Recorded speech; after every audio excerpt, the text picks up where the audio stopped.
कमर दर्द के बहुत सारे कारण हो सकते हैं, जैसे lumbar spondylosis, slip disc, sciatica. इन सब का इलाज श्रीमेड आयुर्वेद में हम पीबीसीपी थेरेपी करते हैं, थेरेपी से करते हैं। पीबीसीपी थेरेपी में हम बहुत सारे प्राचीन भारतीय चिकित्सा पद्धतियों का उपयोग करते हैं। उसमें योग एक बहुत इम्पोर्टेंट हिस्सा है।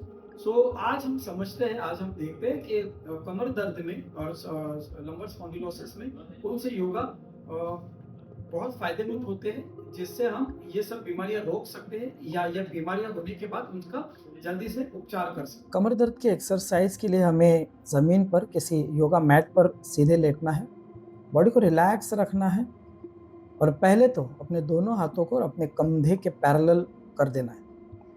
उसके बाद दोनों तलवों को लेफ्ट साइड में ज़मीन पे झुका देना। बॉडी रिलैक्स रहेगी और नेक जो है राइट साइड में झुक जाएगी। 1 मिनट तक इसी पोजीशन में हमें सोना है। उसके बाद सेम पोजीशन हमें अपोजिट डायरेक्शन में करनी है। दोनों तलवे राइट साइड में झुक जाएंगे और अपनी नेक जो है लेफ्ट साइड में झुक जाएगी और रिलैक्स 1 मिनट तक इसी पोजीशन में रिलैक्स फुली सोना है और पूरा ध्यान अपने कमर पर देना है। उसको जो रिलैक्सिंग इफेक्ट आता है उस पर फोकस करना है।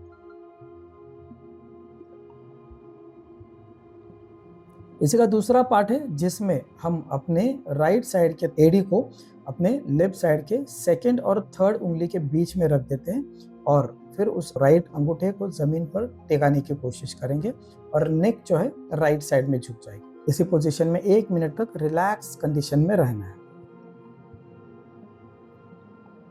फिर second position, same position opposite side में हमें करनी है, जिसमें लेफ्ट साइड के एड़ी को राइट साइड के सेकंड और थर्ड उंगली के बीच में लॉक कर देंगे। लेफ्ट अंगूठे को राइट साइड में जमीन पर टिकाने की कोशिश करेंगे और नेक जो है अपोजिट साइड में आ जाएगी। बॉडी को रिलैक्स 1 मिनट तक वैसे ही रहना है, फिर बॉडी को रिलैक्स छोड़ देना है। अब थर्ड एक्सरसाइज करते हैं जिसमें हम अपने दोनों हाथ ऊपर की तरफ यानी सर की तरफ लेके आएंगे, लेकिन उनको रिलैक्स छोड़ देंगे, उनको पकड़ेंगे नहीं, उनको रिलैक्स वैसे ही छोड़ देंगे।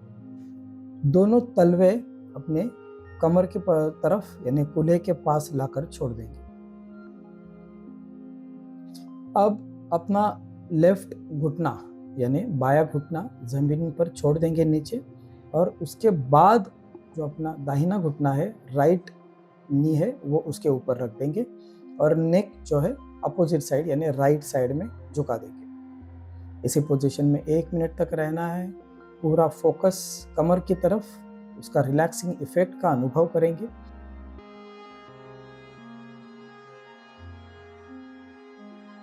पोजीशन नॉर्मल और फिर अपोजिट साइड में वही एक्सरसाइज। पहले राइट घुटना जो है, दाहिना घुटना जो है जमीन पर रख देंगे, उसके ऊपर बायां घुटना लेफ्ट नी उसके ऊपर छोड़ देंगे और नेक जो है लेफ्ट साइड में झुका देंगे। रिलैक्स 1 मिनट के लिए नॉर्मल सांस लेते रहेंगे पूरे एक्सरसाइज के दौरान। अब चौथा और बहुत इंपॉर्टेंट एक्सरसाइज है जिसमें हम बॉडी को रिलैक्स रखेंगे और तलवे और घुटने हवा की तरफ ऊपर उठा लेंगे और दोनों को एक साथ लेफ्ट साइड में ज़मीन की तरफ रख देंगे। अब इस कंडीशन में अपने तलवे जो है हवा में रहेंगे और 1 मिनट तक इसको होल्ड करेंगे। सेम वे अपोजिट साइड में जब हम करेंगे, घुटने और तलवे दोनों हवा में और घुटने ज़मीन पर राइट साइड पर छोड़ देने हैं और तलवे जो है कंटिन्यूसली हवा में रहेंगे, उनको टिकाना नहीं है। 1 मिनट तक इसी पोजीशन में रहना है, फिर छोड़ देंगे पोजीशन। तलवे अपनी जगह पर, घुटने रिलैक्स, बॉडी पूरी तरह से रिलैक्स, हाथ अपनी जगह पर और सावधान की स्थिति में आएंगे। बहुत आराम से धीरे धीरे ये एक्सरसाइज करनी है और डेली ये एक्सरसाइज करेंगे तो हमें बहुत ही रिलैक्सिंग और कमर के मसल को टोनिंग मिल जाती है। कमर के जो मसल है जिसका स्टिफनेस के कारण ये बीमारी शुरू हो जाती है, वो स्टिफनेस इससे कम होने लगता है और पूरी तरह से बॉडी जो है कमर दर्द की बीमारी से बाहर निकलने के लिए हमें हेल्प